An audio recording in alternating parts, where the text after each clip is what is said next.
What's going on, guys? Welcome back to the Football Capital, and this is the Fantasy Premier League Game 1 review. I hope your team did well, because mine, bit of a howler. Guys, today we're going to look at some of the results from the Football Capital Cup, the battle of the content creators. We're going to have a look at our competition there, the results, and also the next upcoming fixtures for that, and also just some in and outs for game week 2. Who are you taking out? Who are you bringing in? And yeah, let's get straight into it. Let's go straight into our results first. Our results for the Football Capital Cup. The first one, game week 1, we had Aussie Spur TV up against Josh from the Sunday Ballers. Josh getting the win there. Prime Loads getting the win over Man Cave United. Also, the Boot Edition getting the win over the United Pubcast. The IFT, It's a Football Thing, Scott there getting the win over me, the gaffer himself. Seagull Socials getting the win over the Football Tragics there. 1-0 FC over Skits and Giggles. It looks like the home teams had trouble getting the result here. The Aussie Gooner getting the win over RBTV. I think that was maybe one of the home teams. I think the only home team that won this week. Also, Kat kicking off with Kat taking on Tanya there. She got the result for the home teams this week. Red United TV as well up against Munzie, and our league leader at the moment, Nick Stav, taking home 79 points against KG, the Suburban Dreamer. But let's have a quick look at these. Let's have a look at the table first. So you got Nick Stav at the top. Let's check his team out. Leading the competition at the moment. Who does he have? Here we go. Edison. He's got Edison in goal there. Alexander Arnold let everyone down this weekend. James Zinchenko and Cancelo there in the back, bringing in the points. Like everyone else, pretty much. Captain Mohamed Salah there. And then Saka with the 6 points in his midfield. Jesus, another one, and we'll talk a little bit about him in the ins and outs for game week 2. Look, could have had an assist there, but Odegaard missed that opportunity. But Darwin Núñez getting 9 points for him as well. Didn't take any chips in this round. So Nick Stav is our league leader at the moment. And at the bottom, Munzie Talks. What a howler. 27 points, mate. 27 points. Let's see. Koulibaly, Thiago Silva, the veterans.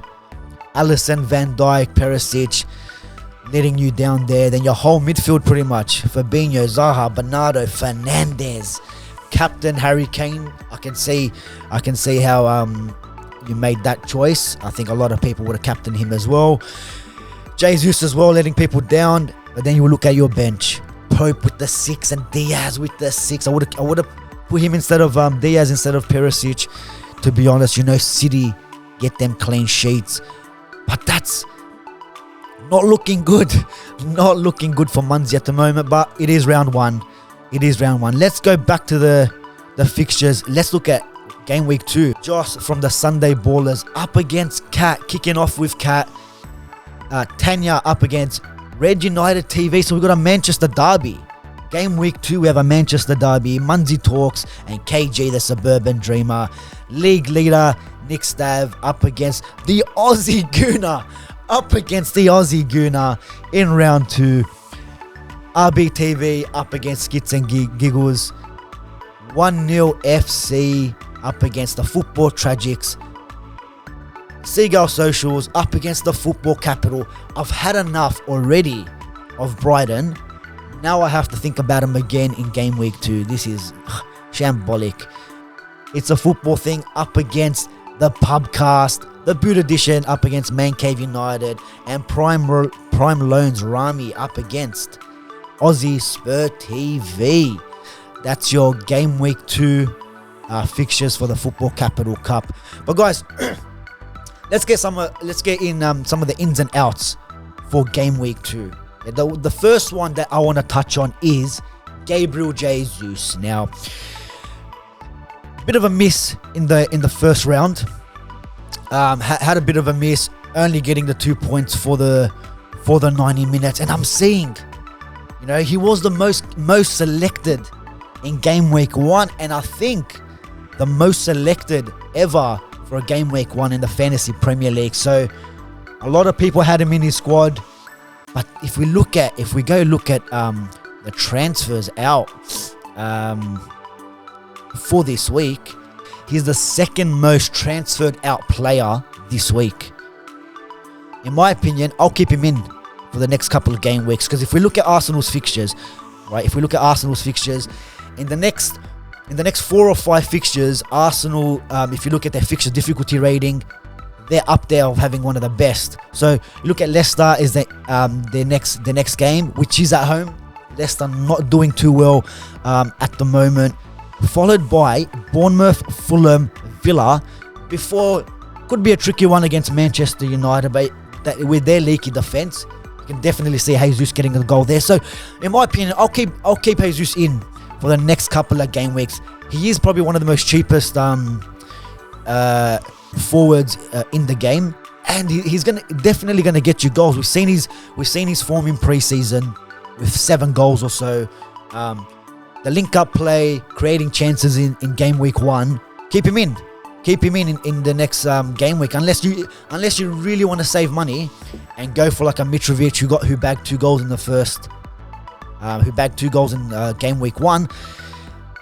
If you want to save a bit of money there, but then you're gonna have to take a hit if you want to make a second signing. So in my opinion, guys, Gabriel Jesus stays in the squad, because then if you look at beyond that Manchester United game as well, they've got Everton and then Brentford. So before that Tottenham Hotspur game, and then their fixtures get a little bit tricky with Liverpool, Leeds and Manchester City, but that's all the way up to game week 9 to 12 there. So my opinion, you keep Gabriel Jesus in, even up to that Tottenham game, in my opinion, especially because of his value.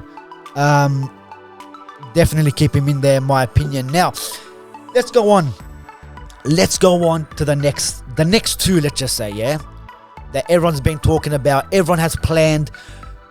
If you had Haaland at the start, or if you had Kane at the start, a lot of people were going to look to transfer him over. Especially if you had Kane, a lot of people were going to look to transfer him in for Haaland in game week 2. Now, I had Kane myself in the first round for game week 1, and he didn't really bang. It was pretty much a miss. 4 goals Spurs scored, not 1 assist in there, not 1 goal in there against Southampton. A 4-1 win for Tottenham. But look, a lot of people try to stay a little bit patient and wait towards they get closer to the game week to make their subs. It is a good tactic. You don't want that knee-jerk reaction. You don't want to panic and just get rid of players, and then you're not sure, if there's a midweek game. In this case, there isn't, but you don't want to have that knee-jerk and he could not play, might get injured, and so a lot of people want to wait to the end of the game week. But sometimes, in this case, Fantasy Premier League, I think they caught everyone out if you didn't make that move quick. Haaland went up by 0.1, where Harry Kane went down by 0.1. So it wasn't that 11.5 million straight swap around for Haaland and Kane. Now, if you don't have any money in the bank left, that transfer is not possible at the moment. In my opinion, I may or may not have done that change, but if you have, you need to do it early, guys. The price rises and price drops.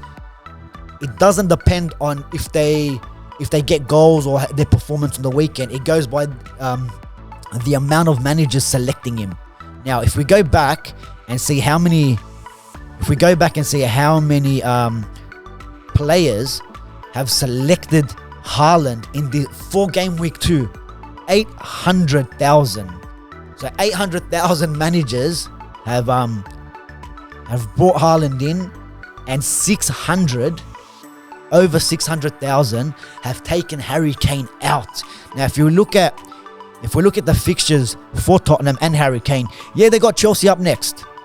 We know Harry Kane does score in the big games. He can grab himself a goal there, yeah. A fixture difficulty rating of 4, but after that, Wolves, Nottingham Forest, West Ham, Fulham before that Manchester City game. So even if you still have Harry Kane in, and maybe you don't have that enough money for Haaland at the moment, I suggest keep him in. And then if we go over to Manchester City and Haaland's fixtures, they've got an easier run all the way, on paper, all the way to game week 11. So they got Bournemouth, Newcastle, Palace, Forest, Aston Villa. They do have Spurs in there, game week 7, followed by Wolves and then Manchester United at home, then Southampton before that game against Liverpool. But if you look at just the next couple of fixtures, Bournemouth, Newcastle, Crystal Palace, and Nottingham Forest, I mean, we've seen what Haaland did this weekend. You guarantee he's gonna grab some goals in the next coming game weeks. Another one that I wanted to touch on real quick, Leon Bailey. A lot of people selected Leon Bailey, and I'm not sure whether to keep him in for this game week or transfer him out. Now, in my opinion, Leon Bailey, I'll keep him in. I wouldn't waste a transfer at the moment on getting rid of him. He is 5 million, so he's not going to take a big chunk out of your budget. But if we look at Villa's fixtures, the next two, see how he goes in the next two fixtures, especially against Everton, who, yes, only lost 1-0, but they are a little bit shaky. Followed by that Crystal Palace and then West Ham before game week 5, where they got a bit of a tough run with Arsenal, Manchester City, and then Leicester City there away. So I'll keep him in. Let's see how he goes in the next couple of game weeks. And if you have 2 free transfers after next week, maybe transfer him out. I think there's other 5 million buys out there. They're a little bit better. They're going to give you a bit more points in the long run. Guys, let us know. Let us know your ins and outs. Who's your pick? Who's your pick of the week for game week 2? Who else did we have here? Who else? I also seen a lot of you, if we look at the leagues, have the same. Have a premium goalkeeper on your field, fantastic, but then a premium goalkeeper on your bench as well. My opinion is, mate, go for Ward because he's 4 million, or go for a 4.5 and save that extra million, extra 0.5, and use it elsewhere. You're gonna need that money once all these prices start dropping. You're gonna need that extra bit of cash.